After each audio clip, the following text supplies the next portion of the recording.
কিছুক্ষণ বর্তমান পরিস্থিতির উপর বক বক বক করি। ধর্মীয় বক বক, বর্তমান পরিস্থিতির উপর ধর্মীয় বক বক। ইকবাল স্যারের তিন অকাম।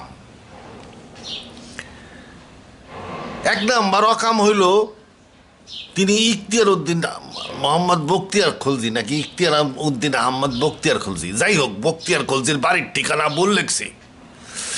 বখতিয়ার খিলজি তার বাড়ির ঠিকানা ভুল লেখছে। একজন ঐতিহাসিক ব্যক্তিত্ব, বঙ্গবিজয়ী বখতিয়ার খিলজির বাড়ির ঠিকানা ভুল লেখছে। এক নাম্বার অকাম। এখন এটা তারে দোষ দেওয়া যায় না, ইকবাল স্যারের দোষ দেওয়া যাবে না, কারণ উনি হইল সায়েন্সের মাস্টার, বিশাল মাস্টার, প্রফেসর সাহেব। মানে ইউনিভার্সিটির প্রফেসর যদি হইতে হয়, পড়াশোনার উপরে ধ্যান লাগায় রাখতে হয়, বিশাল পড়াশোনা করতে হয়, সারাদিন রাত পড়াশোনা করতে হয়, পড়তে পড়তে সেই সাবজেক্টের উপরে আসলেই মাস্টার হইতে হয়, প্রকৃত মাস্টার। পিএইচডি মেইচডি করে একেবারে নেশা ক্যাঁচা অবস্থা। এই ধরনের একটা বিজ্ঞান শিক্ষক, যার ধ্যান জ্ঞান হইল বিজ্ঞান, তার ইতিহাস লিখতে দিছি। তার এই ইতিহাস ও সমাজ বিজ্ঞান লিখতে দিছে। এখন সে অবশ্য সম্পাদক ছিল, তো সম্পাদকই তো মূল। তো এখন ইতিহাস তার দোষ দেওয়া যায় না, যে তার ইতিহাস লিখতে দিছে হ্যাঁ দোষ। যাই হোক, দিয়ে যখন ফালাইছে তখন তো একটু খেয়াল টেয়াল করে লেখা উচিত ছিল। যাই হোক, উনি হয়তো খেয়াল করেন নাই, বখতিয়ার খিলজির বাড়ির ঠিকানা ভুল লেখছে। আচ্ছা, তা এখন উনাকে কোন যোগ্যতায় এই ইতিহাস লিখতে দিল, এটা প্রশ্ন। উনার যোগ্যতাটা কি ছিল? বিজ্ঞানের শিক্ষক, তাও আবার সাধারণ বিজ্ঞান না। এই এলি তেলি মার্কা সায়েন্স পড়ছে, তাইলে অসুবিধা ছিল না, কারণ তার ওই খালি যে সায়েন্স পড়ছে তা নাই, আর অনেক কিছু পড়ছে। কিন্তু ইউনিভার্সিটির প্রফেসর যদি সায়েন্স শিক্ষক হয়, তার মানে সে পড়ছে, মানে সায়েন্সই পড়ছে, সায়েন্সি ধ্যান, সায়েন্সি জ্ঞান। এইরকম একটা সায়েন্টিস্ট টাইপের সায়েন্স পড়ুয়া লোক তার লিখতে দিচ্ছে ইতিহাস ও সমাজবিজ্ঞান। বখতিয়ার খিলজির নাম যে ঠিক লেখছে, এইটাই তো তাকে ধন্যবাদ দিতে হয়। মানে ঠিকানা তো দূরের কথা, তার নিয়োগ করছে কে? এর দোষটা হইল তার। এখন তার কোন যোগ্যতা দেখা এই নিয়োগটা পাইল সে? সে কিন্তু তার জ্ঞানের যোগ্যতায় পায় নাই। তার জ্ঞান তো বিজ্ঞানে, লিখতেছে বিজ্ঞানের ইতিহাসের বই। তার মানে কি এখানে তার জ্ঞানের যোগ্যতা দেখা হয় নাই, এইখানে তার অন্য যোগ্যতা দেখা হয়েছে। অন্য যোগ্যতা হইল ওই ইতিহাসের সাথে সমাজ পাঠ আছে। এই সমাজ পাঠের মধ্যে সমাজ সংস্কারের বিষয়টা এসে যায়। এখন সংস্কারের ক্ষেত্রে এই এই ধর্মনিরপেক্ষতা, এন্টি মৌলবাদিতা, এর একটা রূপ দেওয়া বা এর একটা মানে চেতনা দেওয়া দরকার, যেটা ওই ইকবাল স্যারের মধ্যে আছে। মানে উনি হলো এন্টি মোল্লা। আর এই যে দেখেন, এই যে ভিডিওতে দেখাই, ইনি হলো একজন মোল্লা। আর এই যে দেখতেছেন ইকবাল স্যার, এই যে ইকবাল স্যার কই গেল, হারাই গেছে। এই যে বানর থেকে মানুষ রূপ পেল, বানর থেকে মানুষ। এই যে ইনি হলো এন্টি মোল্লা। তাহলে এন্টি মোল্লা ভাবের লোক। আমি এই এন্টি মোল্লা চেতনা দেখে মনে হয় এই তাকে এই ইতিহাস ও সমাজ পাঠ লিখতে দিছে। তাও আবার কি ক্লাস 6-7 বই। ক্লাস 6-7 মানুষের চেতনা গড়ে উঠতে থাকে। মানুষের কয় না যে বাচ্চারা হলো কেদার মতন, ওরা যেভাবে গঠন করবে ওইভাবে সে গঠিত হবে। আর কেদা যখন শক্ত হয়ে যায়, ওটারে আর ঠিক করা যায় না। এখন পুরাইলে তো ইটা হয়ে যায়, ওটারে তো ঠিকই করা দেবো না। তা এখন ওই কেদার মতন ভাব কিন্তু সব বাচ্চা শিশুদের থাকে না। একটা ছোটো বাচ্চা হইলে বেশি কেদা, বেশি কেদার মধ্যে কিছু বানান যায় না। বেশি কেদা এখানে ছোটো বাচ্চা, মানে কারণ 3-4 পরে, এটা তো এখানে বেশি কেদা, ওর যাই বানাইবেন ও আবার গইলে যাব। আবার যদি 9-10 উঠে যায় আবার একটু শক্ত শক্ত ভাব চলে আসছি, ন্যাজ মোটা হয়ে গেছে, আবার তার কিছু আদর্শিক ভাই ভাই ব্রাদার তৈরি হয়ে গেছে, তাহলে 9-10 উঠলেও হবে না, 6-7 হইতেছে একদম ভালো কেদা। এই ভালো কেদা দিয়ে আপনি পুতুল বানাইবেন না ঘর বানাইবেন না গুড়া বানাইবেন না গাধা বানাইবেন, এটা ওই ভালো কেদা দিয়ে বানাইতে হবে। তাহলে 6-7 বইতে এনটি মোল্লা নিয়োগ করছে, যদি উনি বিজ্ঞান শিক্ষক, ওনার ইতিহাস সমাজ পাঠের দায়িত্ব দিয়ে দিচ্ছি।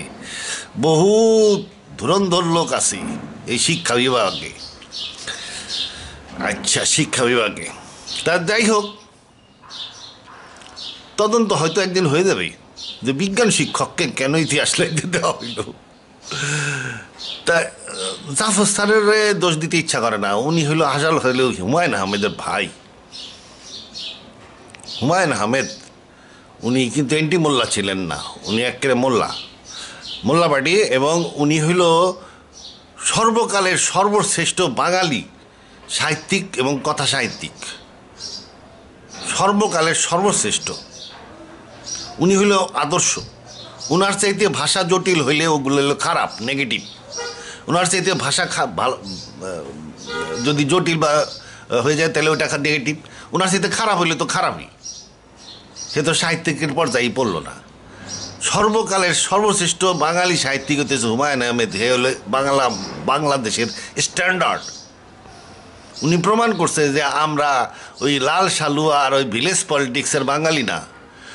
এই কলকাতার ব্যানার্জি বাবুদের লেখা পইরা পইরা পইরা পইরা পইরা পইরা খালি মনে হইতো যে আমরা হ্যাঁ ছোট জাত, আমরা হ্যাঁ ভিলেজ পলিটিক্স, আমরা খালি মারামারি গোলমাল, নিচু জাত এবং নিচু দৃষ্টিভঙ্গি।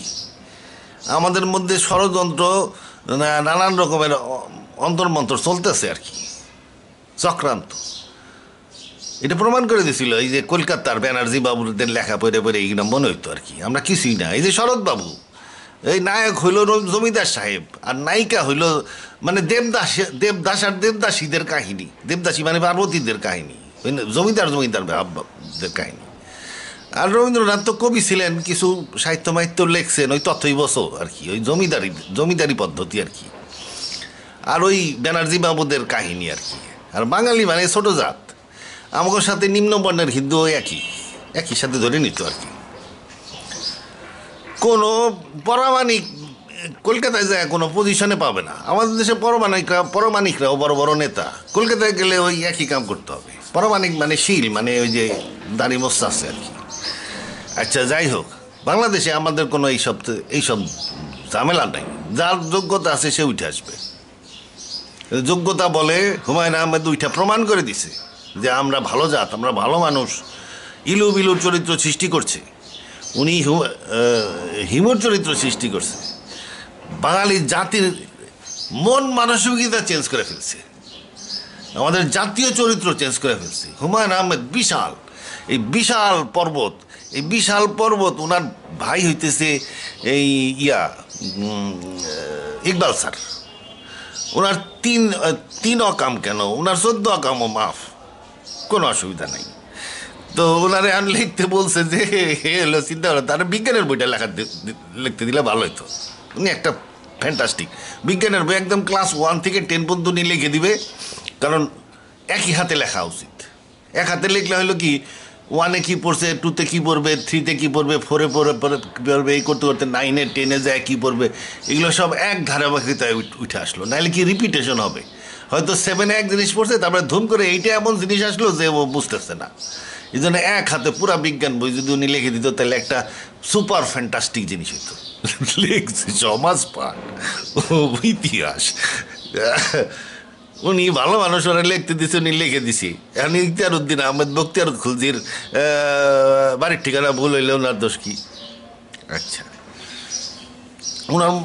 ওনার গ্রুপে আরও কিছু লোক ঢুকাই দিছিল, সেগুলো তুখার লোক আর কি। ওদের মধ্যে মনে হয় কিছু ইতিহাসের লোকজনও ছিল। তা ইতিহাসের লোকজন আমার ওই সমাজ পাঠের মধ্যে ঢুকাই দিছে কি শরীফার কাহিনী। শরীফার যন্ত্রণায় আমেরিকানরা এখন তথৈবচ অবস্থা। আমেরিকানদের অবস্থা খারাপ। আজকে নিউজে দেখলাম কমপ্লেন যে গে পিপল যারা আছে, গে এলজিবিটি কয় মনে হয় তাদেরকে, এরা 9-10 বছরের ছেলেদেরকে নষ্ট করে ফেলতেছে, একদম জাতীয় চরিত্র পুরা সমস্ত, ওদের দৃষ্টি খালি 9-10 বছরের বাচ্চা কাচ্চা। বাপ মায় 9-10 বছরের মেয়েদেরকে স্কুলে নিয়ে যায়, নিয়ে আসে।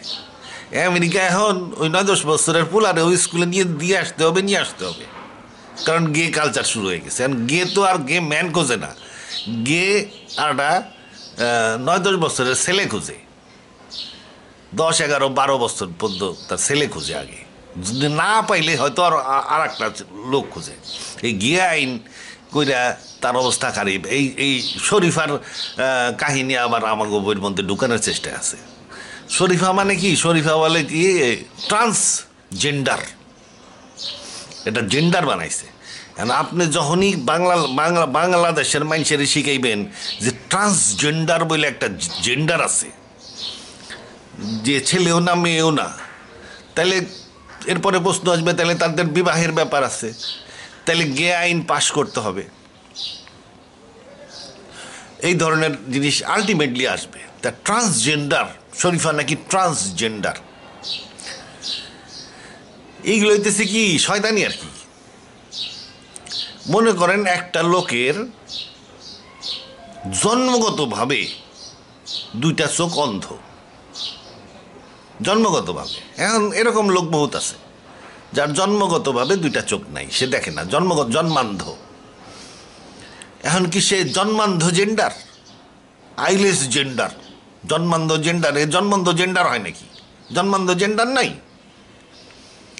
ঠিক একইভাবে একটা লোকের হয়তো জন্মগতভাবে সেক্সুয়াল অর্গান ডেভেলপ করে নাই, তার হয়তো সে পুরুষও না মেয়েও না,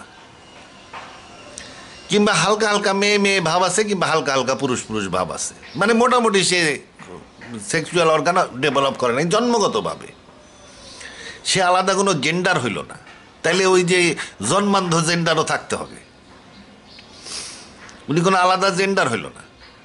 ট্রান্সজেন্ডার বলে কোনো কথা নাই, তার সেক্সুয়াল অর্গান ডেভেলপ করে নাই, সেটা তার মাইনে নিতে হবে। একটা লোক জন্মান্ধ হইলে সে মাইনে নিতে বাধ্য, সে সারা জীবন ওইভাবেই আল্লাহরে শুকরিয়া জানা যাবে, এবং কিয়ামতের দিন খুশি হয়ে লাফাইতে থাকবে যে আল্লাহ আমার চোখ ছিল না দেখে আমার তো কোনো গুণই হয় নাই, আমি কোনো আজে বাজে সিনেমা দেখি নাই, আল্লাহ তুমি কী রহমানুর রাহিম, আমারে চোখ দাও নাই।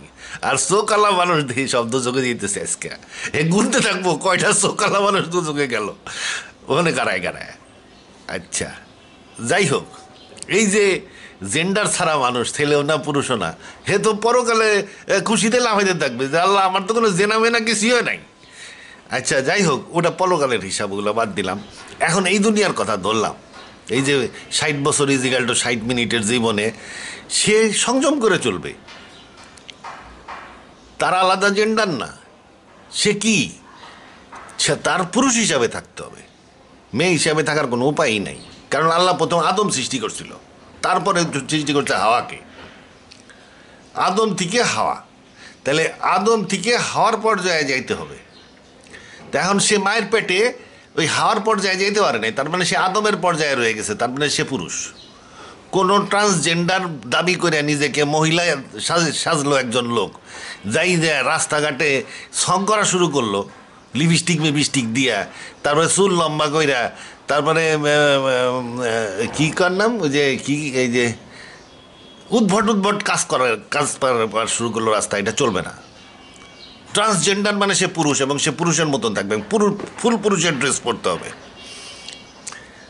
অনেক ওই যে শরীয়তিরা কয় যে তার মধ্যে যার প্রাধান্য বেশি সেইটা পরবে, পুরুষের প্রাধান্য বেশি থাকলে পুরুষের ড্রেস পরবে, মেয়েদের প্রাধান্য থাকলে মেয়েদের ড্রেস পরবে, মেয়েদের প্রাধান্য থাকলে সে মেয়ের ড্রেস পরলো, তারপরে একজন লোক তারে বিয়ে করলো, তার কি বাচ্চা কাচ্চা হবে না তো, সে তো মেয়ে না।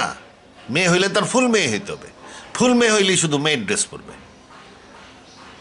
আর যদি ফুল মেয়ে না হয় তাহলে সে ছেলে, সে আদমের মধ্যে রয়ে গেছে, অতএব সে ছেলে, ফুল ছেলে। তার ফুল ছেলে হইলে তার কী সুবিধা? 1 নম্বর সুবিধা হইতেছে সে বিভিন্ন কাজে যোগদান করতে পারবে, নিজের রুজি নিজে কইরা খাইতে পারবে, পড়াশোনা করতে হবে, তার কোনো ঝামেলা নাই, ওই এক্সট্রা ঝামেলা নাই, পোশাক আশাকের এই এক্সট্রা ঝামেলা নাই, ফুল ছেলে। সে ছেলে এবং তবে তার একটু শরীর একটু খুঁতে আছে কি তার সেকশন অর্গান ডেভেলপ করে নেই, তো কোনো অসুবিধা নেই। সেক্সুয়াল অর্গান ডেভেলপ না করে যে কত বড় বাচ্চা বাঁচছে এটা তো সে বুঝতেছে না। আচ্ছা, তারপরে ফুল ছেলে হিসাবে থাকবে এবং ছেলেদের কাজ করবে।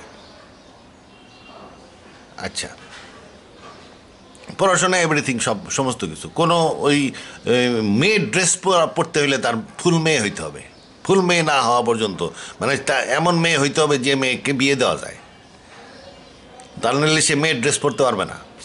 এই আইন করা উচিত আর কি, আমি বললাম আর কি উচিত। আর যদি ওই ট্রান্সজেন্ডার মেনজার এইগুলা মানে বকিং আইডিয়া আর কি, এটা ছিল ইকবাল স্যারের না কার দিনই লেখছে আর কি, ক্লাস 7-8 বইতে শরীফার গপ্প নিয়ে আইসে। আজকে শরীফার গপ্প শুরু করছে, কালকে কবে যে গে ম্যারেজের গে আইন চালু করো, পরশুদিন বলবে যে আগে তো ম্যাগ ওই স্কুলে দিয়ে আসতাম, এখন তো পোলারে ওই স্কুলে দিয়ে আসা লাগে। এ আমেরিকায় হয়েছে, এখন পোলা গো ওই 9-10 বছরের পোলারে বাপ মাই যায় স্কুলে দিয়ে আসা লাগবো, নিয়ে আসা লাগবো। রাস্তায় আবার গিয়ে লোকজন দাঁড়ায় থাকবে বিল্ডিং মারার জন্য। আচ্ছা, আদ্দিন কোরআন 3 নম্বর অকাম। 3 নম্বর অকাম হলো যে কয় বান্দর থেকে মানুষ হয়েছে। 3 নম্বর অকাম বান্দর থেকে মানুষ হয়েছে, এটা কিন্তু ওই যে বিবর্তনবাদ, এটা কিন্তু আমি 71 সালে ক্লাস 8-এ পড়তাম। ওই সময় আমি স্কুলের বইতেই বিবর্তনবাদ দেখছি, কোনো অসুবিধা নাই। বিবর্তনবাদ স্কুলের বইতে থাকলে অসুবিধা কি, লেখা তো থাকবেই।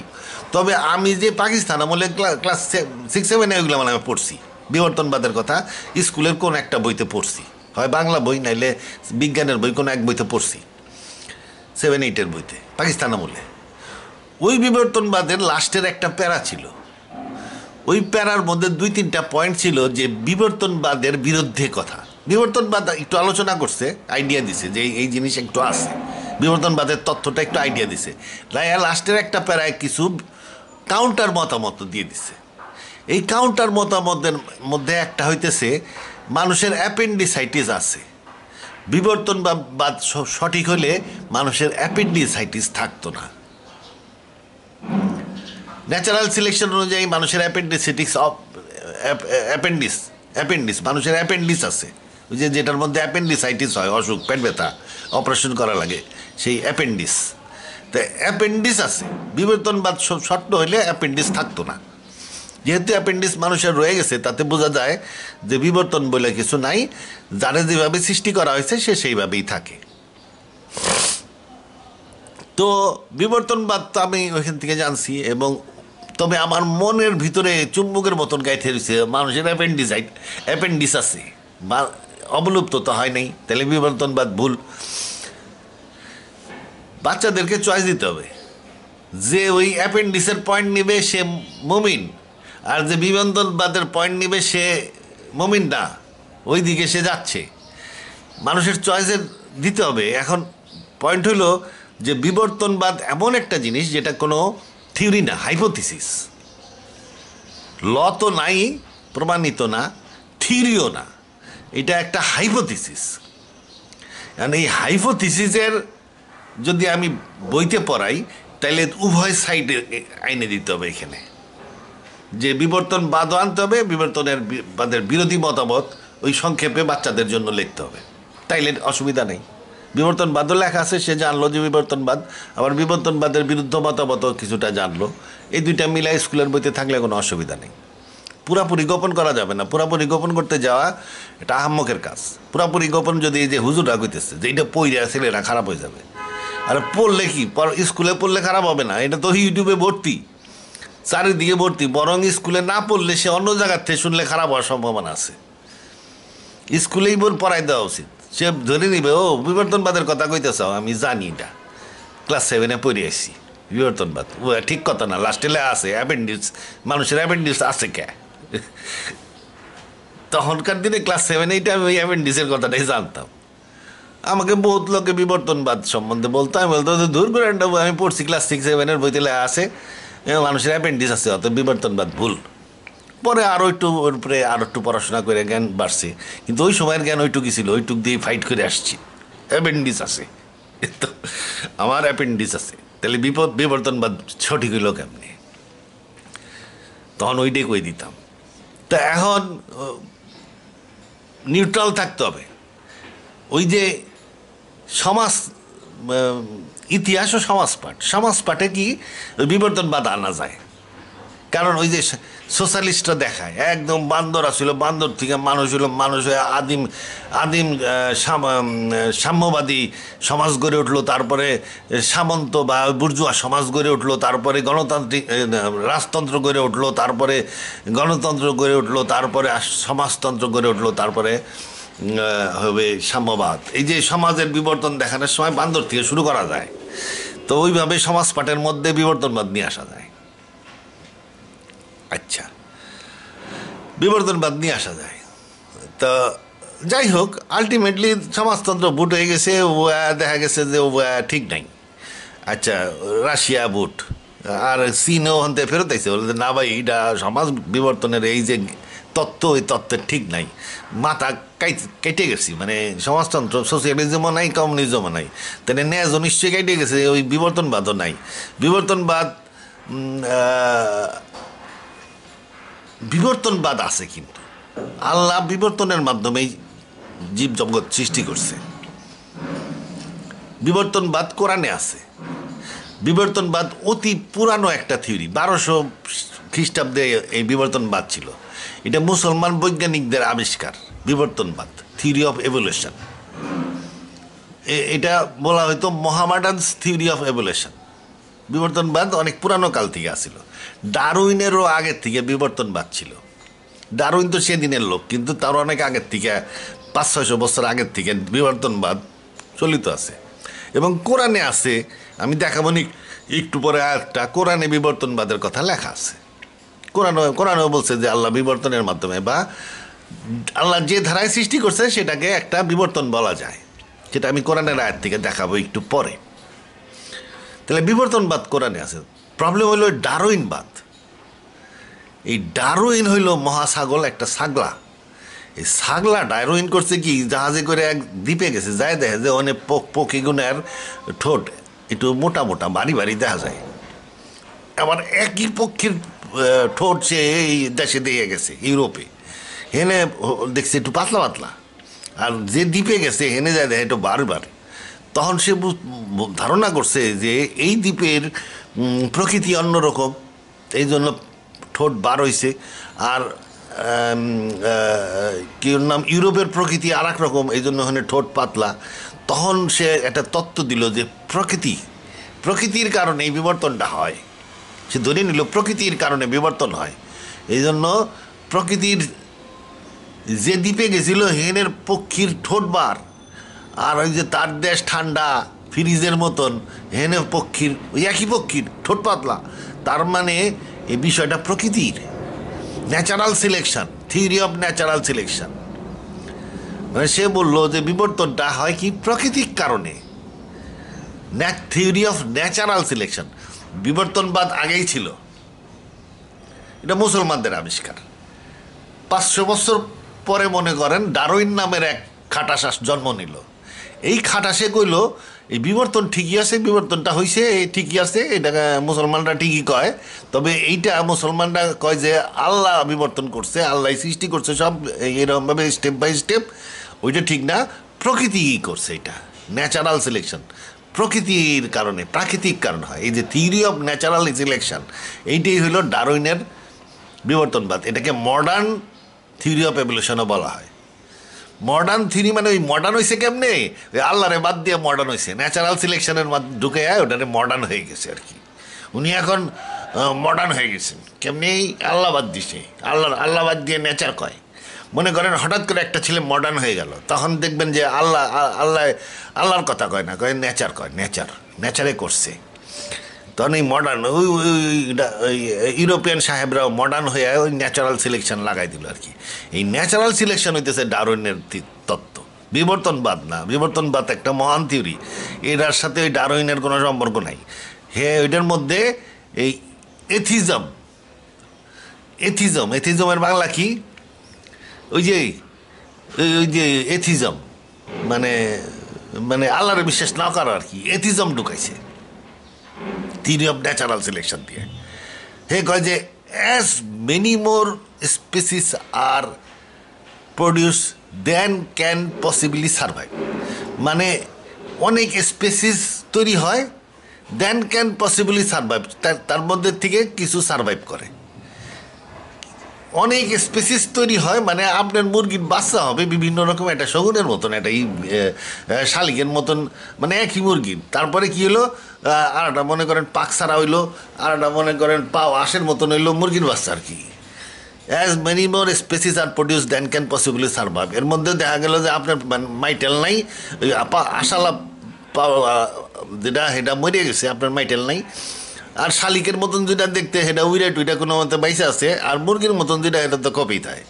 এই ধরনের কথাবার্তা আর কি। আচ্ছা যাই হোক, স্পেসিস কিন্তু এরকমভাবে হয় না। হয়তো মনে করেন ডারউইনের তত্ত্ব অনুযায়ী দেখা গেল 50 বছর পর পর মুরগির একটা নতুন স্পেসিস তৈরি হওয়ার কথা, কিংবা 100 বছর পর পর মুরগির একটা নতুন স্পেসিস তৈরি হওয়ার কথা। সেই নতুন স্পেসিসটা যদি সার্ভাইভ করতে না পারে ন্যাচারাল সিলেকশনের কারণে, তাহলে ওটা থাকবে না, অন্য স্পেসিস থাকবে আর কি। এই ধরনের কথা আর কি, যে as many more species are produce then can possibly survive. এটা দাঁত ভাঙ্গা ইংরেজি দিয়ে কইছে। এটারে আবার স্পেন্সার এটার একটু সহজ ভাষায় কইছে যে সার্ভাইভাল অফ দ্য ফিটেস্ট। অনেক স্পেসিস তৈরি হবে, ফিটেস্টটাই সার্ভাইভ করবে এবং রিপ্রোডিউস করবে। এই সার্ভাইভ অ্যান্ড রিপ্রোডিউস যে করতে পারে সে আস্তে আস্তে টিকে যাবে। এই যে ন্যাচারাল সিলেকশন, এইটি হলো ডারউইন বা ওই এথিজম নিয়ে আসলো আর কি। এথিজম নিয়ে আসলো। এখন এথিস্টদের এটা খুব পছন্দ, এন্টি মোল্লাদের পছন্দ এটা। এই এন্টি মোল্লা মহান সাহিত্যিক হুমায়ুন আহমেদের ভাই হওয়া সত্ত্বেও, উনি কিন্তু হুমায়ুন আহমেদের ভাই হইলেও হুমায়ুন আহমেদ ছিলেন অতি মমিন, কিন্তু উনি আবার একটু এথিস্টদের পক্ষে কথা বলেন।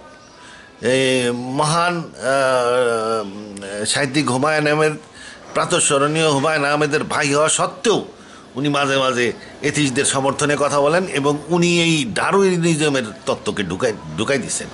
ডারউইনিজম ঢুকানো যাবে না, ন্যাচারাল সিলেকশন না, এভলিউশন ঠিক আছে। মানে কাহিনীটা হচ্ছে কি, আমি দেখাই। এই যে হুজুরের কথা শুনলে বুঝবেন, কাহিনী হলো মোল্লা ভার্সেস এন্টি মোল্লা হয়ে গেছে। কোরআনের বিরুদ্ধে কেউ কথা বলতে পারবে না, কোরআনের বিরুদ্ধে কথা বলার ক্ষমতা কারণ নাই। কোরআন হইল আল্লাহর বই, এর বিরুদ্ধে কথা বলার মতন ক্ষমতা ওই মোল্লারও নাই, এন্টি মোল্লারও নাই। মানে এন্টি মোল্লা মানে ইকবাল ভাই, ইকবাল স্যার, আর এই আর একজনে যে আহমদুল্লাহ, উনি বলল মোল্লা ভার্সেস এন্টি মোল্লা হয়ে গেছে জিনিসটা হলো মোল্লা ভার্সেস এন্টি মোল্লা। ছোটদের বইতে নাকি একটা দেখাইছে, বোরখা অবরোধ বাসিনী। এক লোক ট্রেন স্টেশনে তার বউ বাচ্চা কাচ্চা মেয়েদেরকে উপর দিয়ে চাদর ডেকে দিছে। এই চাদর ডেকে দেওয়া এইটাই তার কাহিনী। বিশাল মানে দুঃখজনকভাবে ওই রাবিয়া বস্তিটা কি, ওর নাম কি, ওই যে এক বেটি আসিল না ব্রিটিশ আমলে, ওয়াকামের আড্ডি, মানে হেই বেটির লেখা আর কি বই, এই অবরোধ বাসিনী, এই বেটির লেখা বই। এইটা নিয়ে একটা কাহিনী ঢুকাই দিছে যে রেল স্টেশনে বলে বউ বাচ্চা মেয়েদেরকে চাদর দিয়ে ডাকছে। চাদর দিয়ে তো এখনও ডাকে, গরিব মানুষ এখনও চাদর দিয়ে ডাকে। চাদর দিয়ে ডাকবো নাকি, খোলা রাখবো নাকি থাকলা? এই যে আমি এটা দেখেন, এই যে আমেরিকান একটা মেয়ে গান গাইতেছে, এই দেখেন, এই যে আমেরিকান মেয়ে গ্রাউট, এই গান গাইতেছে। যে পিছনে দেখেন মরক্কান অনেকগুলা মেয়ে, সবার মাথার উপর দিয়ে একটা চাদর ডেকে দেওয়া, একটা চাদর দিয়ে সবাই ডেকে দিছে, সাউন্ড অফ করে দিয়ে শুনাই। এই যে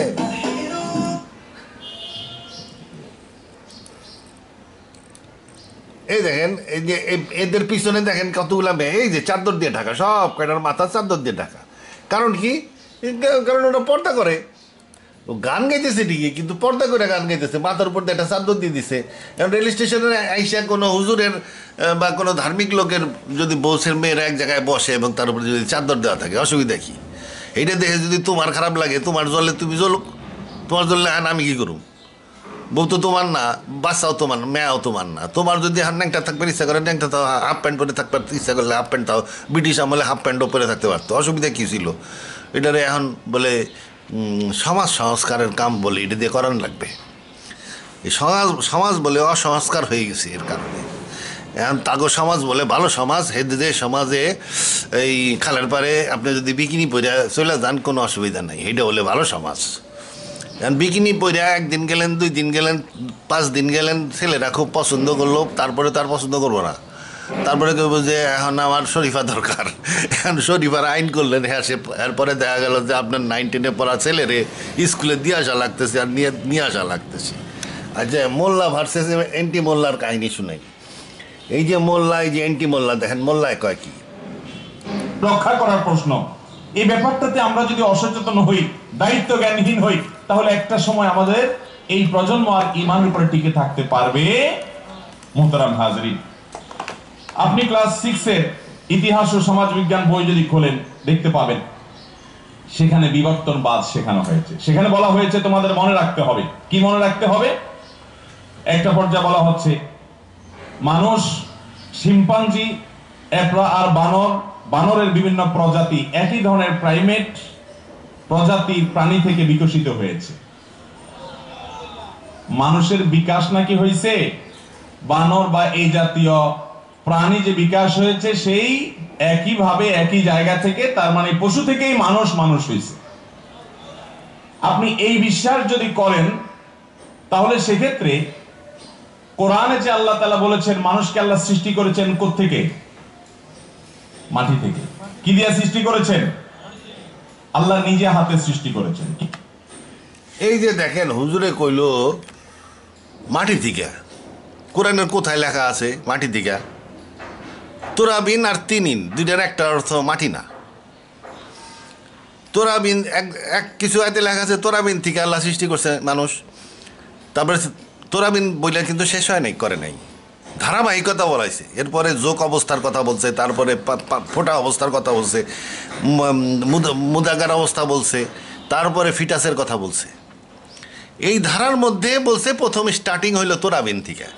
স্টার্টিং তোরাবিন থেকে আমরা জানি স্টার্টিং জাইগট থেকে। তোরাবিন হলো জাইগট, তিনিন মানে জিনোম কোড। কিন্তু হুজুরে কইতেছে মাটি থেকে, কারণ উনি সায়েন্স পড়ে নাই। আচ্ছা, এখন মাটি থেকে কই, এখন হুজুরে কয় মাটি থেকে। এখন যে কোনো পোলাপান কয়েকদিন পরে যে দূর মাটির বেজ হলো সিলিকন বেজ জিনিস, মাটির মূল জিনিস হলো বালি মানে সিলিকন। তাহলে হুজুরে ভুল কইছে। তাহলে সত্যি কয় কারা? এন্টি হুজুরে, মানে ইকবাল স্যারে সত্যি কয়। ইকবাল স্যারে কি কয়? বান্দরটি হয়েছে। ইকবাল স্যারে কয় বান্দর দিকে হয়েছে, আর হুজুরে কয় মাটি দিকে হয়েছে। দুইটাই ভুল। এখন কয় কি যে হুজুরে কয় স্কুল কলেজে বিবর্তনবাদ পড়াইছে, এটা বলে বিরাট অন্যায় হয়ে গেছে। বিবর্তনবাদ তো কোরআনেই আছে। আমি আয়াতগুলা দেখাই কথা বলি। এখন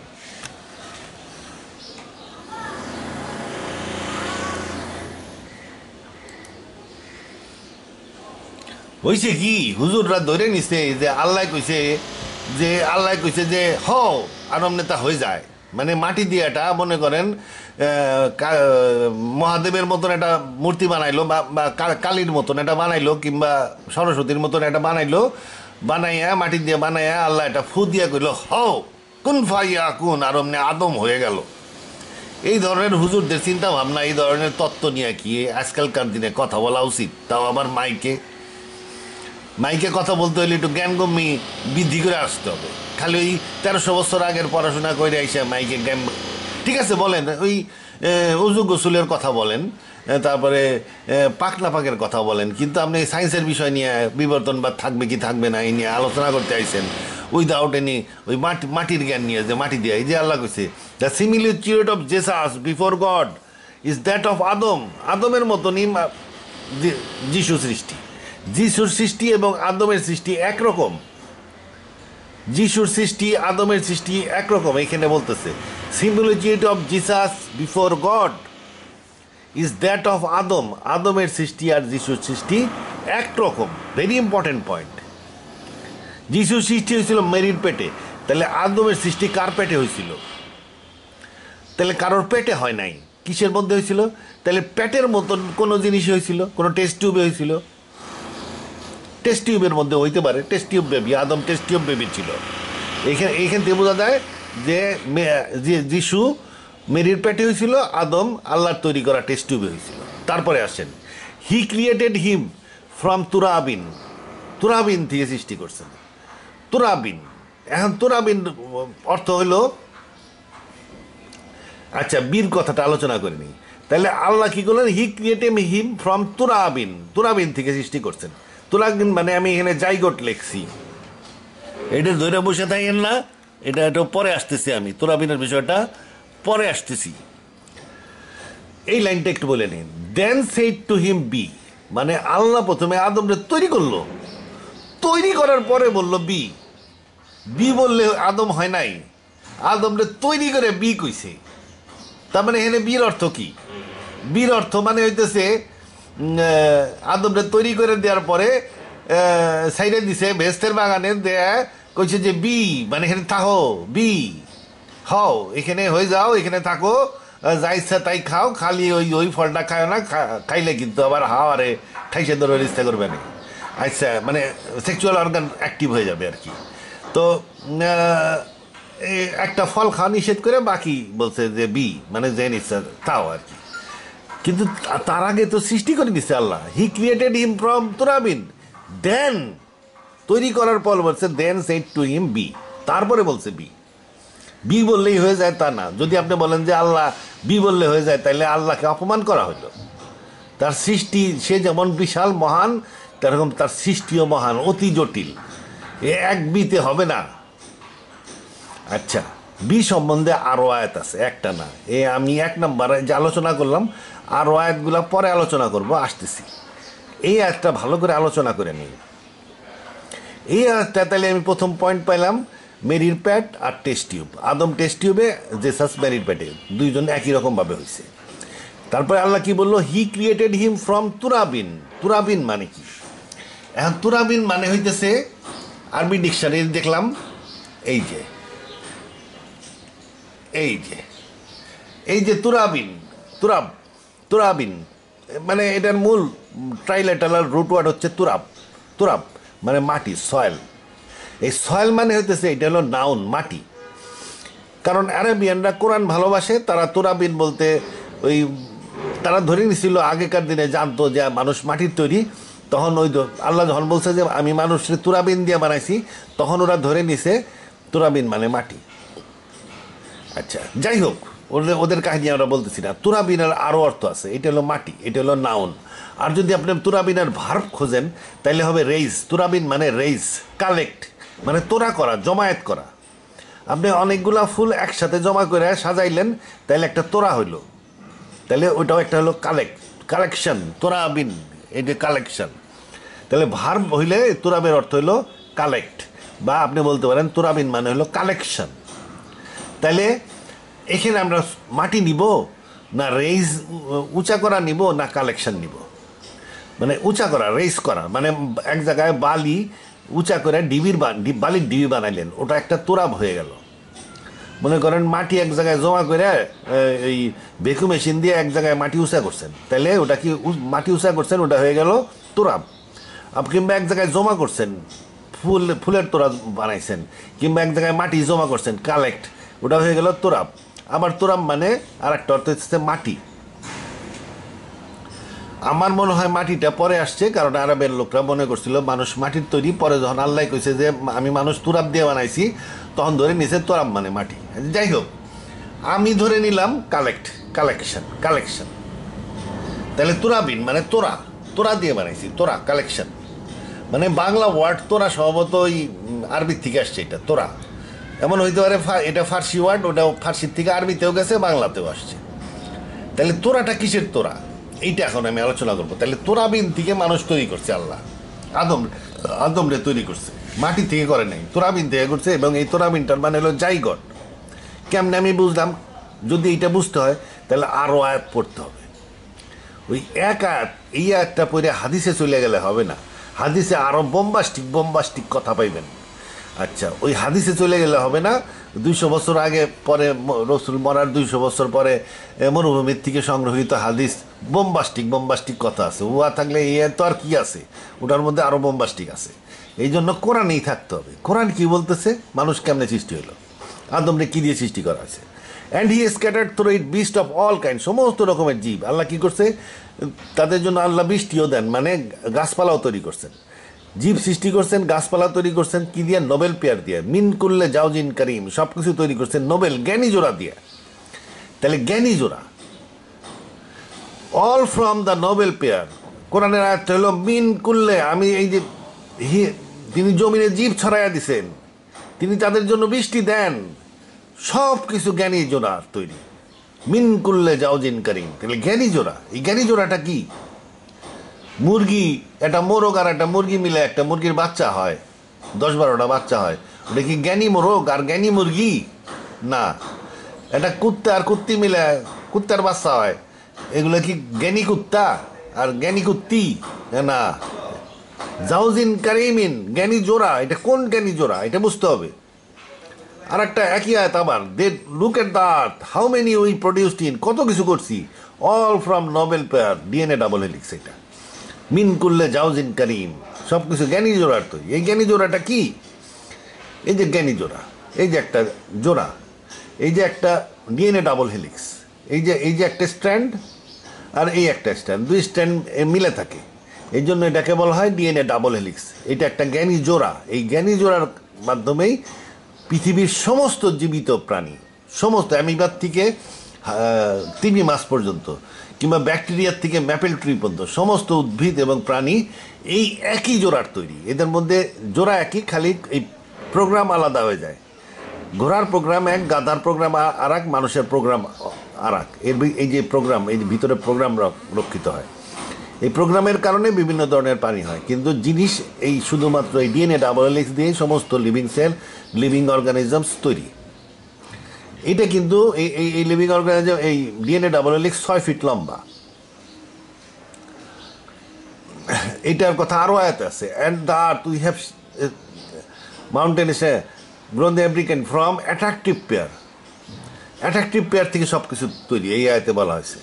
অ্যাট্রাকটিভ পেয়ার মানে কি? এই যে জ্ঞানী জোড়া বলছে, জোড়া, এই জোড়া খুইলে যায়, খুইলা আবার বিভিন্ন জিনিস আকর্ষণ করে, আবার ডবল রেপ্লিকেশন হয়ে একটা সেলকে 2টা সেল বানায়। এই দেখেন এই জ্ঞানী জোড়া, এই যে জ্ঞানী জোড়া খুইলে গেল, খুইলে যায় আবার নতুন জিনিসকে অ্যাট্রাক্ট করে আবার নতুন জোড়া তৈরি করলো। এই নতুন জোড়াগুলা তৈরি হওয়ার পরে কোষ বিভাজন হয়, যার ফলে মানুষের বৃদ্ধি হয়, মানুষের সেল বাড়ে এবং মানুষের বৃদ্ধি হয়। এই জ্ঞানী জোড়া that he has created pairs in all things and made for his ships, মানে আগেকার দিনের জাহাজগুলা কাঠের তৈরি ছিল। এই প্ল্যান্টস অ্যান্ড অ্যানিমেলস উভয়ই এই ডিএনএ ডাবল হেলিক্সের তৈরি, এইটা এই আয়াতে বলা হয়েছে। জাহাজ এবং ঘোড়া উভয়ই এই ডিএনএ ডাবল হেলিক্সের তৈরি। তাহলে মানুষ কিসের তৈরি? Glory be to one who created pairs, যিনি ডিএনএ ডাবল হেলিক্স তৈরি করছেন, from what all that are all the earth produces. পৃথিবীতে যত রকমের প্রাণী আছে, ওই কলাম এক কোষীর থেকে বহু কোষী পর্যন্ত, সব এই জোড়ার তৈরি। তাহলে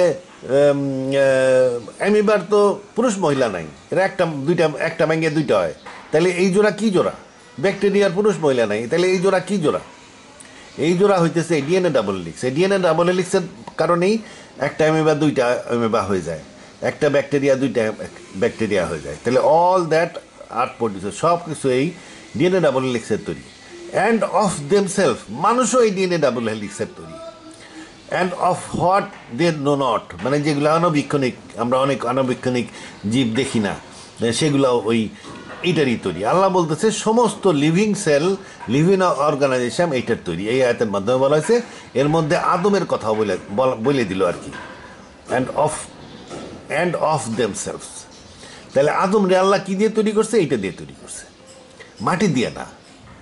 আচ্ছা, এই যে ডিএনএ ডাবল হেলিক্স দিয়ে আল্লাহ তৈরি করলো, তাহলে আল্লাহ এই ডিএনএ ডাবল হেলিক্স আদমরে তৈরি করার সময় নিশ্চয়ই নতুন করে বানায় নাই, কারণ আদমরে যখন তৈরি করে অলরেডি পৃথিবী তখন সুজলা সফলা, শস্য শ্যামলা, বান্দর শিয়ালে ভরে গেছিল, মানে পৃথিবী তখন রেডি হয়ে গেছিল মানুষকে রিসিভ করার জন্য। এরপরে আল্লাহ আদম সৃষ্টি করছে। যখন আদমরে সৃষ্টি করছে, মনে করেন তখন অলরেডি শিম্পাঞ্জিটা ছিল এখানে। তাহলে আল্লাহ নতুন করে এগুলো বানাবে কেন? এটা একটা বিশাল প্রোগ্রাম। এটা এই একটা ডিএনএ ডাবল হেলিক্স 6 ফিট লম্বা, এটা এই 6 ফিট লম্বা, এটার মধ্যে এত বিশাল প্রোগ্রাম এটা, যেটা লিখতে গেলে পাহাড়ের সমান উঁচা একটা বই হবে। এটাই যে মানুষের দেখাই, এই যে মানুষ একটা কোষ, আমাদের শরীর কোষ দিয়ে তৈরি, এই যে শরীর এই সূক্ষ্ম সূক্ষ্ম কোষ দিয়ে তৈরি, অনুবীক্ষণ যন্ত্র ছাড়া এই কোষ দেখা যায় না। এই কোষের মধ্যে আরও ছোট আছে এই যে নিউক্লিয়াস, এই নিউক্লিয়াসের মধ্যে এই যে নিউক্লিয়াসটা বাইর করে দেয়, এই নিউক্লিয়াসের মধ্যে আছে ক্রোমোজোম, এই যে ক্রোমোজোম, এই ক্রোমোজোমের মধ্যে এই এক একটা ক্রোমোজোম এক একটা ডিএনএ ডাবল হেলিক্সের তৈরি। এই ডিএনএ ডাবল হেলিক্সের মাধ্যমে একটা ক্রোমোজোম তৈরি, আবার আর একটা ডিএনএ ডাবল হেলিক্সের মধ্যে এই ক্রোমোজোমটা তৈরি। এই যে দুইটা মিলে এক জোড়া হইল, 23টা থাকে, 23 জোড়া থাকে।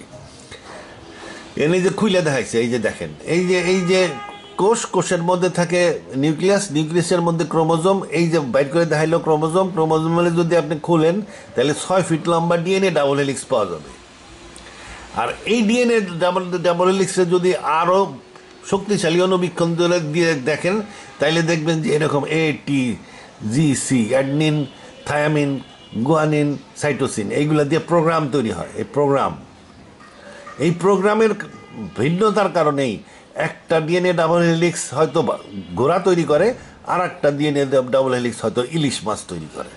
প্রোগ্রামে ফারাক, ডিএনএ কিন্তু এক, কেমিক্যাল কম্পোজিশন এক, শুধু প্রোগ্রামের ডিফারেন্সের কারণে বিভিন্ন ধরনের জীবজন্তু তৈরি হয়। তাহলে মিন করলে জাওজিন কারিম, এটা হলো জ্ঞানী জোড়া। এই জ্ঞানী জোড়ার মাধ্যমেই সব কিছু তৈরি, এমনকি মানুষও। আচ্ছা, তাইলে আল্লাহ বলছে তুরাবিন, তার মানে শুধু জ্ঞানী জোড়া না। এই যে জ্ঞানী জোড়া ছেলেদের থেকে আসছে আর মেয়েদের থেকে আসছে, 23টা এখানে মিললে হয়ে গেল 23 জোড়া। এইখানে এই যে ক্রোমোজোম তৈরি হলো, 23 জোড়া ক্রোমোজোম তৈরি হলো। তাইলে এইটা একটা তুরাবিন হইল, তুরা ফুলের তোড়ার মতন সাজানো হইলো, এবং এটা একটা শিশুর জাইগোট তৈরি হলো। এই জাইগোটটাকে আল্লাহ বলছে তুরাবিন।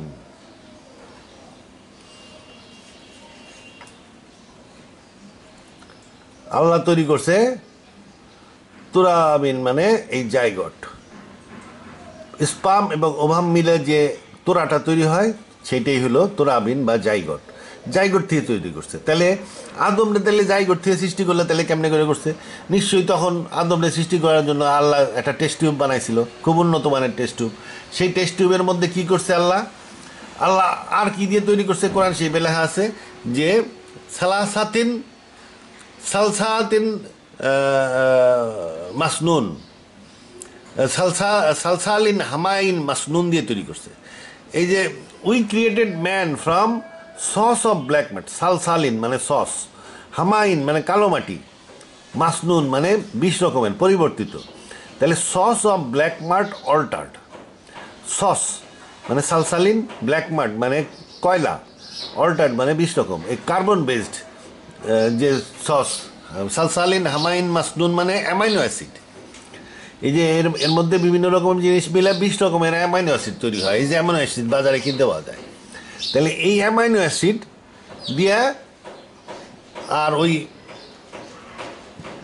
জোড়া, জ্ঞানী জোড়া দিয়া, জাওজিন কারিমিন, এই জ্ঞানী জোড়া দিয়া মানুষ তৈরি করছে। মানে জ্ঞানী জোড়া দিয়া তিনি তোরাবিন বানাইছে। তোরাবিন হয়তো বানর জাতীয় প্রাণীর থেকেও নিতে পারে, জাইগট নিয়ে ওটার মধ্যে জেনেটিক ইঞ্জিনিয়ারিং করে মানুষের গুণাবলী ঢুকাইয়া ওটারে টেস্ট টিউবে আল্লাহ রাখছে। রাইখা ওর মধ্যে ওই যে অ্যামাইনো অ্যাসিড আছে 20 রকমের, ওইটা ফোটায় করে পরিমাণ মধ্যে করে ঢালছে। আস্তে আস্তে ওই টেস্ট টিউবের মধ্যে আদম তৈরি হয়ে গেছে। আদম যখন তৈরি হয়ে বড় হয়ে গেছে, হাঁটা চলা করার মতন উপযুক্ত হয়ে গেছে, তখন তার মধ্যে জ্ঞান আসতেছিল না। দেখা গেলো টেস্ট টিউব থেকে বাইর করে দেখা যায় ঘুমাচ্ছে, ওঠে না। তারপরে ফুৎকার করে ফুৎকার করে দিল। ফুৎকার করে দেওয়ার সাথে সাথে উইটা বসলো। আল্লাহ বলতো বি হয়ে যাও, আর বেসতে ঘুরে বেলাও, ওই ফলটা খায় না। আচ্ছা, তাহলে এই লাস্টে এসে বললো বি। তাহলে হুজুরে ধরে নিছে বি বলে আর হয়ে যায়, এই জন্য উনি এখন এভলিউশনের থিওরিও নাকচ, সমস্ত থিওরি নাকচ। আসলে বি বললে, বি বলার আগে বহুত, এই যে যীশু খ্রিস্টের তৈরি করছে কেমনে? যীশু খ্রিস্টের তৈরি করলো আর বি বললো, হয়ে গেছে। ম্যারির পেটে কি হাতে হাতে বাচ্চা হয়েছে? ম্যারির পেটে জিব্রাইল আসছে, আসার পরে যে ম্যারি কি কয় দেখেন। বীর আয়াত 2 নম্বর বীর আয়াত আলোচনা করি। এই যে মেরি কি কয় যে হায় রে আমার তো কেউ করে নাই, পুরুষ মানুষ স্পর্শ করে নাই, তাইলে আমার বাচ্চা হবে কেমনে? শি সেইড, মানে Mary said, oh my lord, Mary তখন মাত্র 12 বছর বয়স, আল্লাহ তখনই তারা প্রেগনেন্ট বানাই ফেলছে, মানে জিব্রাইলের মাধ্যমে ক্লোন বেবি করে দান করছে আর কি। She said, oh my lord, হে আমার প্রভু, how shall I have a son, আমার ছেলে হবে কেবে, when no man has touched me, কোনো মানুষ আমাকে স্পর্শ করে নাই। হি সেইড, ইভেন সো, তা সত্ত্বেও, God creates what he wills, আল্লাহ যা ইচ্ছা তাই তৈরি করেন। When he has decreed a plan, তিনি যখন একটা প্ল্যানকে ডিক্রি করে দিচ্ছেন, he but says be and it is, তাহলে বি বি বললো আর যে সুবিষ্ট হয়ে গেছে।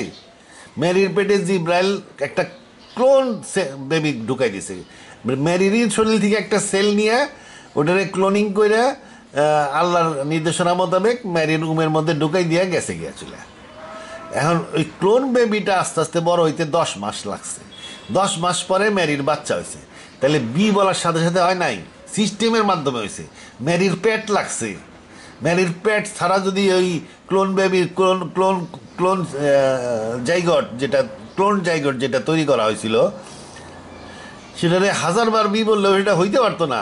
ম্যারির পেট লাগছে, সিস্টেম লাগছে, এবং আস্তে আস্তে 10 মাস বইরেই হয়েছে। যিশুরে বি বলছে, দেখে যিশু হাতে হাতে ওই জন্ম নিয়ে কথা কওয়া শুরু করে দিয়েছে, তা তো না, এটা লাগছে 10 মাস। আদমের ওই রকম বি বলছে, তার আগে আদমরে সৃষ্টি করছে, বানাই নইয়া তারপরে কইছে যে বি, তার আগে বি কয় নাই। এই হুজুররা উল্টো পাল্টা কয় যে বি কইছে আর হয়ে গেছে, হও কইছে আর হয়ে গেছে, কোন পাইয়া কোন কইছে আর হয়ে গেছে। এগুলো হলো ভুল ধারণা, এগুলো হলো হাদিসীয় ধারণা। আচ্ছা, তারপরে to him is due primal origin, এখানে দেখেন আগে কই দিছে প্রাইমাল, প্রাথমিক সৃষ্টি আল্লাহর করছে কেমনে, অফ ইউনিভার্সের প্রাথমিক সৃষ্টি আল্লাহ করছে কেমনে। তারপরে বলছে when he decrees a matter, কোনো কিছু যখন পরিকল্পনা করেন বা নির্দেশ করেন, he says to it be and it is. Primal origin যেগুলা ছিল সেইগুলা উনি বি বলে সৃষ্টি করছেন। এখানে সিস্টেম ছিল না, সিস্টেম তখনও তৈরি হয় নাই। এখনকার মহাবিশ্বের সিস্টেম আছে। এখন যদি আল্লাহ একটা পেয়ারা তৈরি করতে চান, তাহলে পেয়ারা গাছের কাছে এসে বলবে বি পেয়ারা, কোন ফাইয়া কোন পেয়ারা। পেয়ারা হবে কি, গাছে কয়দিন পরে দেখবেন সিজন অনুযায়ী ফুল আইছে, কিছুদিন পরে সিজন অনুযায়ী দেখবেন যে ইটু ফলের মতন দেওয়া যায়, আস্তে আস্তে পেয়ারাগুলো বড় হয়ে পেয়ারা হবে, মানে 6 মাস পরে পেয়ারা হইল। কিন্তু আল্লাহ তো কইছে বি পেয়ারা, কোন ফাইয়া কোন পেয়ারা, কিন্তু সাথে সাথে পেয়ারা হয় নাই, সিস্টেমের মাধ্যমে হয়েছে। কিন্তু এই যে প্রাথমিক সৃষ্টি, এই প্রথম সৃষ্টি যখন মহাবিশ্ব সৃষ্টি করে, তখন তো সিস্টেম ছিল না, ওই পেয়ারা গাছটা ছিল না। তাহলে সিস্টেম না থাকার কারণে তখন আল্লাহ কী করছে, ফিজিক্যালি একদম নিজে খাড়ায় খাড়ায় কাম করছে। এই খাড়ায় খাড়ায় কাম করার ক্ষেত্রে তখন এই প্রাথমিক সৃষ্টিগুলো উনি বি হুকুম দিয়ে তৈরি করছে। মনে করেন আল্লাহ কেমনি করে সৃষ্টি করছে, মনে করেন আল্লাহ মানে আরশে বসে আসছে, আরশে কিন্তু তার আকৃতি আছে, মানুষের মতন দেখা যায়।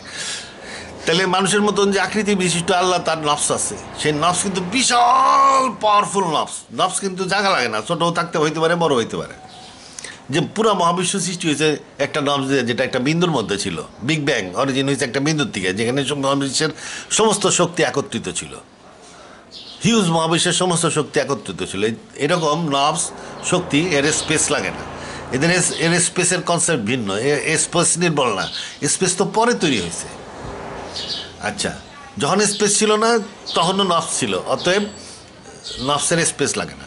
তাহলে বিশাল নফস, এরকম অনেক মহাবিশ্ব তৈরি করা সম্ভব। এই পরিমাণ নফস দিয়ে আল্লাহর দেহের মধ্যেই আছে, আকৃতি বিশিষ্ট দেহের মধ্যে আছে। মনে করেন এই নফস কি, নফস হলো কম্পোজিট ফোর্স ফিল্ড, অনেকগুলো ফোর্স ফিল্ড মিলে একটা নফস তৈরি হয়। মনে করেন একটা অ্যাটমের নফস, একটা অ্যাটমের নফসের মধ্যে আছে কি, magnetic force field, strong nuclear force field আর উইক নিউক্লিয়ার ফোর্স ফিল্ড। 3টা ফোর্স ফিল্ডের মাধ্যমে অ্যাটমের নফস তৈরি। তাহলে নফস হলো কম্পোজিট ফোর্স ফিল্ড। সেরকম মানুষের নফস, অনেকগুলো অজানা ফোর্স ফিল্ডের মাধ্যমে মানুষের নফস তৈরি। আর মনে করেন 99টা জানা অজানা ফোর্স ফিল্ডের মাধ্যমে আল্লাহর নফস তৈরি। সেই আল্লাহর নফস থেকে আল্লাহ নফসের হাত বাড়াই দিছে, নফসের ডাইন হাত। মনে করেন সের মধ্যে 13-14টা ফোর্স ফিল্ডের মাধ্যমে সেই নফসের ডাইন হাত তৈরি বাড়াই দিছে। বাড়াই দিয়ে সেই মহাবিশ্বের মধ্যে ইস্তাওয়া করে দিছে, বা মহাবিশ্বের এলাকায় নিয়ে গেছে। ওইখানে আবার এই নফসের হাতের মধ্যে নফসিন ওয়াহিদাতিন ফু দিয়া নিজের নফস থেকে একটা অংশ আলাদা করে নফসিন ওয়াহিদাতিন, যেটা দিয়ে সমস্ত কিছু সৃষ্টি, নফসিন ওয়াহিদাতিন। কোরআন অনুযায়ী নফসিন ওয়াহিদাতিন থেকে সব কিছু তৈরি। তাহলে এই নফসিন ওয়াহিদাতিনকে হাতের মধ্যে রাখছে, হাতের মধ্যে রাখা তারপরে বলছে দেখে যে নফসিন ওয়াহিদাতিন, আল্লাহ বললো লেট দেয়ার বি লাইট, আলো বেরিয়ে আসো, মানে ইলেকট্রোম্যাগনেটিক ফোর্স ফিল্ড আউট। যখন ইলেকট্রোম্যাগনেটিক ফোর্স ফিল্ড আউট হয়ে গেল, তখন strong nuclear force field, week nuclear force field, তারা কারে ধরে ঝুলে থাকবো তারাও আলাদা হয়ে গেল, তিনটা ফোর্স ফিল্ড আলাদা হয়ে গেল। তারপরে বললো হাও ইলেকট্রন, ইলেকট্রন হয়ে গেল। তারপরে বললো নিউট্রিনো আর কোয়ার্টস তৈরি হও, হাও হয়ে গেল। ওর মধ্যে ওই ফোর্স ফিল্ড নফসিন ওয়াহিদাতিনের মধ্যে তপ তৈরি হচ্ছে। এই নফসের ওয়াহিদাতিনের মধ্যে যে আল্লাহ ধরে রাখছে 10-12টা ফোর্স ফিল্ড দিয়া, এগুলোকে এখন বৈজ্ঞানিকরা আবিষ্কার করছে কোয়ান্টাম ফিল্ডস। এই কোয়ান্টাম ফিল্ডসের মধ্যে নফসিন ওয়াহিদাতিন দিয়া আল্লাহ এটারে ভেঙে অ্যাটমগুলা তৈরি করলো হাও হাও হাও হাও অর্ডারের মাধ্যমে। হাইড্রোজেন আর হিলিয়াম তৈরি করলো, মহাবিশ্বের সম্প্রসারণ শুরু হয়ে গেল। এবং আল্লাহ ওই দিন মালিক কিয়ামতের দিন আরও অনেক কিছু করছে যা কল্পনার অতীত। এই বিষয়ে আলোচনা করাই আমার মতন ছাগলের পক্ষে ধৃষ্টতা। যাই হোক, তবুও আলোচনা করতেছি। তা যাই হোক, এখন কথা হইতেছে এই প্রাইমাল অরিজিনের ক্ষেত্রে ওখানে আল্লাহ হুকুমে কাজ করছে, নিজে সরাসরি খাড়ায়। এখন ওসব কাজ করে না, এখন সিস্টেম আছে, ফেরেশতা আছে, মানুষ আছে, কত কিছু আছে, হুকুম দায়ের করতে থাকি। আরও বি সম্বন্ধীয় আয়াতে দেখেন, এই যে আর একটা 4 নাম্বার বি হ কোন ভাইয়া কোনের আয়াত 4 number, it is befitting for God that he should be begotten son, তার একটা ছেলে থাকবে। এত বিশাল আল্লাহ, মহাবিশ্বের ধারক বাহক সৃষ্টিকারী, মহাবিশ্ব সমূহের, তার আবার কিসের ছেলে? আল্লাহ এক, যদি তার ছেলে থাকে তাহলে সে 2 হয়ে যাবে, 2 হয়ে গেলে সে মহাবিশ্ব বিভক্ত হয়ে যাবে, কারণ তার তো সে তো আর মহাবিশ্বের ভিতরে থাকতে পারবে না, কারণ মহাবিশ্ব তো আল্লাহ হাতে। ছেলে হাতে থাকে কেমনে? যদি আল্লাহর ছেলে থাকতো তাহলে আবার আর একটা মহাবিশ্ব লাগতো, কিংবা এই মহাবিশ্বকে ভাগ করে আর একটা বিদ ঘুটে, কল্পনার অতীত। এই জন্য আল্লাহ কইছে যে যার এই মহাবিশ্ব সৃষ্টিকারী আল্লাহ, তার কোনো ছেলে থাকতে পারে না। আচ্ছা, it is he who gives life and death, যে মৃত্যু দেয় এবং জীবন দেয়। মানে লাইফ অ্যান্ড ডেথ বলতে এখানে কি জীবন বাড়াইতে কমাইতে পারে, এটা বলতে যাচ্ছে। And when he decide upon a affair he says to it be, মানে এখানে বোঝা যাচ্ছে যে এই যে তোমার যে হাত মৌত, এটা আল্লাহর হাতে আছে। তোমার হাত যদি একটু আল্লাহ বাড়াইতে চায়, সে বলে দেয় বি। মানে মনে করেন আপনি 64 বছরে মরার কথা, আল্লাহ বলে দিল বি 20 বছর, আপনার 20 বছর হাত বেড়ে যাবে, সমস্ত সিস্টেম কার্যকরী হয়ে যাবে, আপনার রুজিং এভরিথিং যেখানে যেখানে যা আছে এটা হওয়ার কথা সব সেট হয়ে যাবে। এটা হলো হায়াত মতের বিষয় বি। তাহলে এই বির বিভিন্ন প্রয়োগ ওই স্পষ্টভাবে পড়তে হবে। প্রাইমাল অরিজিনের বি, আদম সৃষ্টির বি, তারপরে ক্রিয়েশন অ্যান্ড রিপিটেশনেরও বি। আল্লাহ বলছে যে আমি যে সৃষ্টি করতে পারেন সে কি রিপিট করতে পারবেন না? রিপিট করার জন্য আল্লাহ শুধু বি বললেই হয়, কারণ একটা স্পেসে সমস্ত কিছু রেকর্ডেড থাকে। রিপিটেশনের জন্য আল্লাহর আবার ডেলিভারেড প্ল্যান প্রোগ্রাম দরকার নেই। আল্লাহ যেটা করেন সেটা রিপিটেশনের উপযুক্ত করেই করে, সেটা রিপিটেশন হইতে থাকবে। আল্লাহ যেটা করে সেটা আর শেষ হয় না, সেটা আল্লাহ পছন্দ করেই করে, এবং সেটারে চক্রের মধ্যে বানায় দেয়। ও মরলেও আবার হবে, মরলেও আবার হবে, তাই বলে পুনর্জন্ম বিশ্বাস করে না। আবার হবে হলো পুনরুত্থানের পরে, শেষ বিচারের পরে।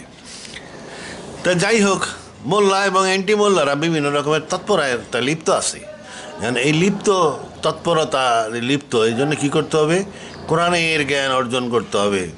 এবং ওই কোরআনের জ্ঞান এমন জ্ঞান যেসব ওই কোন হেলিতেলি এই কি ফেককে দিল ডারউইন, ছাগলা ডারউইনের এই natural selection, theory of natural selection, yeah এই কুল পাবে না। এই যে কোরআনে আর একটু কই দেয় ব্যাটারি আছে, এই দেখেন আল্লাহ কই দিছে যে তুমি মানুষ সৃষ্টি, এটার মধ্যে মিসিং লিঙ্ক আছে। এই যে নিচে দিয়ে দেয় মিসিং লিঙ্ক আলোচনা করলে বুঝবেন যে আল্লাহ মানুষকে আলাদাভাবে সৃষ্টি করছে, মানুষ বিবর্তনের মাধ্যমে সৃষ্টি হয় নাই। এই যে 6-7 বইতে মিসিং লিঙ্কের উল্লেখ করা উচিত ছিল। বিবর্তনবাদের উল্লেখ করো, কইরা মিসিং লিঙ্কের উল্লেখ করতে হবে, কারণ মিসিং লিঙ্কটা ইম্পর্টেন্ট, মানুষ মিলে না। মিসিং লিঙ্ক কি? এই যে মিসিং লিঙ্ক, এই যে তারা বলবে যে অস্ট্রালোপিথেকাস থেকে মানুষ হয়েছে, এই যে অস্ট্রালোপিথেকাসের খুলি, শিম্পাঞ্জির খুলি, আর হইল মানুষের খুলি। এই মানুষের খুলি দেন, এই যে নাক আছে, এর নাক নাই, নাক নাই, খাড়া কপাল, স্ল্যান্টিং কপাল, ঢালু কপাল, ঢালু কপাল, ভুরু উঁচা না, সমতল ভুরু, উঁচা ভুরু, উঁচা ভুরু, করটি পাতলা, করটি ভারী, অতি মোটা করটি। অকিপেটাল টরাস, যেখানে মাসেল ফিক্সিং হয়, অকিপেটাল টরাস নাই। এই যে অকিপেটাল টরাস আছে, আছে। মানুষের মারি ছোট হালকা, কারণ রাইন দেখায়, আর এ কাঁচা খায়, শক্ত শক্ত মারি, এর তো আরও শক্ত মারি। আচ্ছা, ডেন্টিশন দেখেন দাঁত কীরকম, এই যে শিম্পাঞ্জির দাঁত দেখছেন যে কীরকম দাঁত, ছিঁড়ে বিড়ে খেয়ালাই দিব, নারকেল নারকেল কামড়ায় খুলে হেলাই দিব। আর মানুষের দাঁত মানে রাইন দেখাইব। তাহলে পার্থক্য আকাশ পাতাল। এই যে মানুষ আটে, ধ্যান কে এমনি করে আটতেছি, আর ক্যাটওয়াক দেখলে তো করে থাকবেন। এই ধ্যান আটার জন্য কত রকমের সিস্টেম করতে হয়েছে। আর এই যে দেখেন সাইড ভিউ, এই যে কোমরের আড্ডি, এই কোমরের আড্ডি দেখেন মানুষেরটা কীরকম আর ওগোটা কীরকম। এই যে সাইড থেকে দেখলে মানুষের পেলভিস এরকম, আর সাইড থেকে দেখলে বান্দর জাতীয় প্রাণীর পেলভিস এইরকম। কোথায় এরকম আর কোথায় এরকম। আবার যদি প্ল্যান ভিউ নেন, তাহলে মানুষেরটা এরকম ফ্রন্ট ভিউ, আর এই বান্দর জাতীয় প্রাণীর এইরকম। বিরাট পার্থক্য। এইরকম পেলভিস দিয়া, এইরকম পেলভিস দিয়া হাঁটা যাবে না। কয়েক কদম হাঁটতে পারে তারা, কিন্তু প্রলং স্ট্যান্ডিং এবং ওয়াকিং সম্ভব না। প্রলং স্ট্যান্ডিং এবং ওয়াকিংয়ের জন্য এইরকম পেলভিস দরকার। পাও, এই যে বান্দরের পাও, বান্দর জাতীয় প্রাণীর পাও, এটা হাতের মতন, কারণ গাছে ঝুলে থাকতে হয়। আর মানুষের পা হাঁটার জন্য উপযুক্ত। এই যে মানুষের পা, বান্দরের পা, এটা ধরা বা গাছে ঝুলে থাকার পা, আর এটা হলো সমতল ভূমিতে হাঁটার পা। এই যে লম্বা লম্বা পা মানে মাটিতে হাঁটার পা, আর এইটা ছোট ছোট পা মানে গাছে ঝুলে থাকার পা। আবার দেখেন হাত, এর হাত এই পর্যন্ত, ছোট হাত হইলেই চলে, কিন্তু এর হাত দেখেন হাঁটু পর্যন্ত। কারণ হইতেছে এর হাতের অনেক শক্তিশালী দরকার, এবং হাত দিয়ে সে চলাফেরা করে গাছ ধরে ধরে ঝুলে ঝুলে। এই যে হেড নেক অ্যাটাচমেন্ট দেখেন কত পার্থক্য। এ হইল চার পায়া প্রাণী, বান্দর জাতীয় প্রাণী আসলে বেসিক্যালি চার পায়া প্রাণী। এই যে হেড নেক অ্যাটাচমেন্ট, আর মানুষের দেখেন কত নিচে হেড নেক অ্যাটাচমেন্ট। এইগুলো বিবর্তনের মাধ্যমে সম্ভব না, এটা পরিকল্পিত পরিবর্তন। এই যে দেখেন মানুষ, এই যে কাইতে হইতে পারছেন, নড়চড় করতে, হাত হাত, এই যে হাত দেখেন ফিমার কত চিকন আর ফিমার কত মোটা, কারণ এই গাছে ঝুলে থাকে, হাতের ব্যবহার অনেক বেশি। আর হাত দেখেন সেই হাঁটু পর্যন্ত, আর এই হাত হইলো এই পর্যন্ত। পেলভিস মানে দেখলে দেখেন, এই যে দেখলে এখন অশিক্ষিত মূর্খ লোক দেখলে, এটা তো গোল গোল, এটাও গোল গোল, তাহলে তো এখান থেকে এটা হইবারই পারে। এটাও তো দেখা যাইতেছে আড্ডি আড্ডি, এটাও আড্ডি আড্ডি, তাহলে এখান থেকে এটা হইতে পারে। এটাও দেখা যাইতেছে এটা এটার মতনই তো এটা দেখা যায়, কিন্তু এটা যে গাছে ঝুলে তাহারা, তার এটা যে, তারপরে আপনি সূক্ষ্ম দৃষ্টিতে দেখলে বুঝবেন যে এটার এই দুইটার মধ্যে আসমান জমিনের পার্থক্য। এটার মধ্যে 300 গ্রাম ব্রেন আটে, আর এটার মধ্যে 1400 গ্রাম ব্রেন আটে।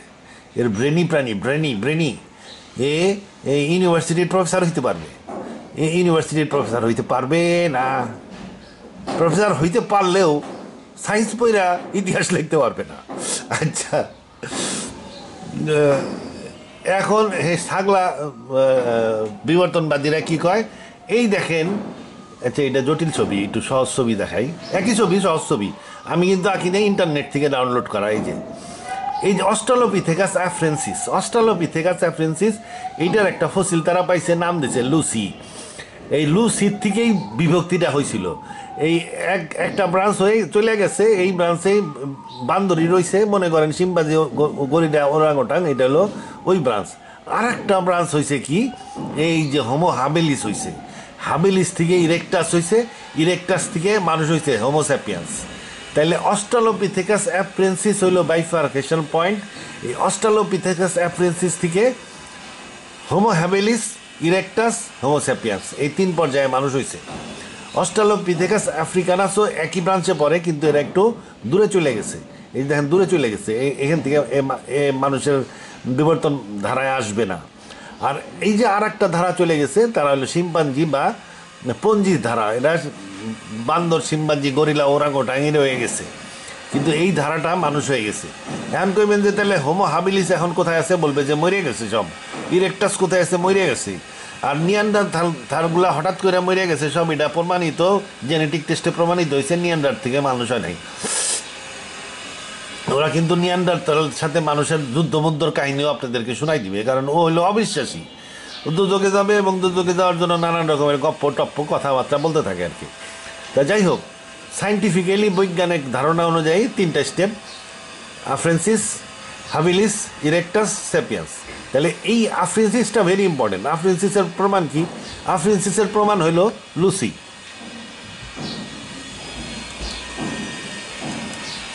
এই যে লুসি, এই যে লুসি হইতেছে কি, এই যে এটা ফসিল, যার 40% পাওয়া গেছে, 60% পাওয়া যায় না, এর চেয়ে আরও পাওয়া যায় নাই। এটা যে কি ছিল, এটা কেমনে বুঝলো? মাথার খুলি আর কিছু পাইছে থুতনা। এটা যে একটা বান্দর জাতীয় প্রাণী ছিল, এটা বুঝলো কেমনে? 60% পাওয়া যায় নাই। তারপরে কি করছে দেখেন, 60% পাওয়া যায় নাই। আর এই যে খুঁজছে, এটা কিন্তু এক জায়গার থেকে, মানে বিরাট এলাকার থেকে ফসিলাইজড বোন খুঁজে খুঁজে এই 40% হয়েছে। বিরাট এলাকার থেকে ফসিলাইজড বোন খুঁজে খুঁজে একটা হয়েছে। মূলত তারা পাইছিল একটা হাড্ডি।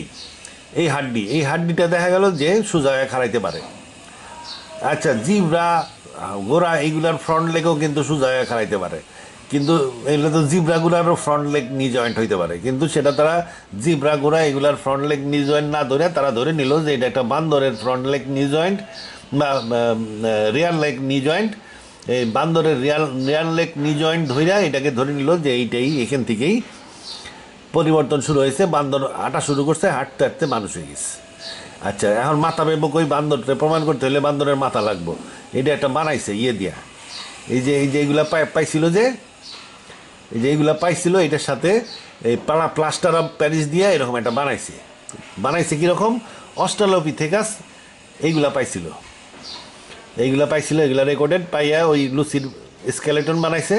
আর এই যে এই খুলিগুলা পাইছে, বাকিগুলা এই প্লাস্টার অফ প্যারিস দিয়ে এরকম একটা বানাইয়া মোটামুটি এই ধরনের একটা স্কাল তৈরি করছে। স্কাল তৈরি করে নাম দিচ্ছে অস্ট্রালোপিথেকাস আফ্রেন্সিস, যাদের নি জয়েন্ট 2 পায়ে দাঁড়ানোর উপযুক্ত ছিল, এবং 2 পায়ে দাঁড়ানোর গুণাবলীর কারণেই তাদের একটা ব্রাঞ্চ হাঁটতে হাঁটতে হাঁটতে হাঁটতে মানুষ হয়ে গেছে, হাত লম্বা, পা লম্বা হয়ে গেছে। কিন্তু হারুন ইয়াহিয়া নামে এক বেয়াদও আছে তুরস্কে থাকে, হে এই অস্ট্রালোপিথেকাস আফ্রেন্সিসের মাথাটারে আইনা আধুনিক শিম্পাঞ্জির মাথার সাথে তুলনা করে দেখাইছে যে দুইটা 100% এক জিনিস। মানে আধুনিক শিম্পাঞ্জির যে মাথার খুলি আর ওই যে অস্ট্রালোপিথেকাস আফ্রেন্সিস, ওর মাথার খুলি একই রকম দেওয়া যায়। তার মানে ওটা শিম্পাঞ্জিরই কোনো প্রাগৈতিহাসিক মাথারে আইনে আপনাদের লুসি বলে প্রমাণ করতে চাইতেছে। এবং এরা বৈজ্ঞানিকরাও স্বীকার করে। এই যে এনসাইক্লোপিডিয়া ব্রিটানিকার থেকে পড়ে শুনাই, the find is specially important because of the associated limb. Australopithecus আফ্রেন্সিসের ছোটো ছোটো গুঁড়া ছাড়া কিছুই পাওয়া যায় নাই, কিন্তু OS62 নামে একটা ফসিল পাওয়া গেছে, যার সাথে কিছু বেশি হাড্ডি গুড্ডি হাত পাওয়া আছে। এইটাতে OS62 তে প্রমাণ হয় যে ভেরি স্মল হোমিনিড, খুব ছোট হোমিনিড OS62। এটা ওই হোমো হাবিলিস বা পরবর্তী পর্যায়ে না। বডি প্রপোর্শন ঠিক নাই। বডি প্রপোর্শন মানে কি? বডি প্রপোর্শন ঠিক থাকতে হলে পা লম্বা, হাত ছোট হইতে হবে, কিন্তু ওখানে দেখা যায় যে হাত লম্বা, পা ছোট। তারপরে আসলে হোমো ইরেক্টাস ওই ধরনেরই, ওই মোটা আড্ডি, এইগুলা দিয়ে বোঝা যায় যে এগুলো গাছে ঝুলে থাকা প্রাণী ছিল। মোটা আড্ডি থাকলে বুঝতে হবে যেটা গাছে ব্যবহার করতো, গাছে ঝুলতো। গাছে ঝুলা প্রাণী মানুষ হইতে পারে না একটা প্রাণী একই সাথে। এগুলো বিরোধী পয়েন্ট প্রচুর লেখা আছে, এগুলা বাচ্চাদের বইতেও এই বিরোধী পয়েন্ট লেখা শোনাইতে হবে।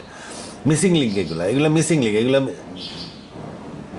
মানে কি, মানুষের হাড্ডি আর বানর জাতীয় প্রাণীর হাড্ডির মধ্যে তো পার্থক্য থাকবেই। পার্থক্য থাকলে সেটা নেগেটিভ পয়েন্ট না। নেগেটিভ পয়েন্ট হইতেছে কি, যে এই যে ট্রানজিশনাল স্পিসিসগুলো পাওয়া যায় না। মানে একটা পা যেটা নাকি গাছে ঝুলে থাকার পা, এই গাছে ঝুলে তার পা হঠাৎ করে মাটিতে চলার পা তো হবে না। এটা কিছু ট্রানজিশনাল স্পেসিস থাকবে, বোঝা যাবে যে ধীরে ধীরে এই গাছে ঝুলে থাকার পার থেকে মানুষের মাটিতে চলার পাওয়া হয়েছে। এই ট্রানজিশনাল স্পেসিসগুলো পাওয়া যায় না, এই জন্য বলে মিসিং লিঙ্ক। মানুষের ব্রেনে 1400 সিসি ব্রেন আটে মানুষের মাথায়। এই 1400 সিসি তো হঠাৎ করে হইতে পারে না। কোথায় 500 সিসি বান্দরের ব্রেন সবচেয়ে বড়টা, আর এইটা হয়ে গেল 1400 সিসি। তার মানে 700 থাকবে, 800 থাকবে, 900 থাকবে, এরকম আস্তে আস্তে বৃদ্ধি হবে। এই যে বৃদ্ধির যে ট্রানজিশনাল স্পেসিস এইগুলো নাই, এই জন্য একে মিসিং লিঙ্ক বলা হয়। তাছাড়া আল্লাহ কোরআনে মিসিং লিঙ্কের উল্লেখ কোরআনেও আছে। এই দেখেন আল্লাহ বলছে যে তাকে শিক্ষা গ্রহণের ক্ষমতা দেওয়া হয়েছে মানুষকে।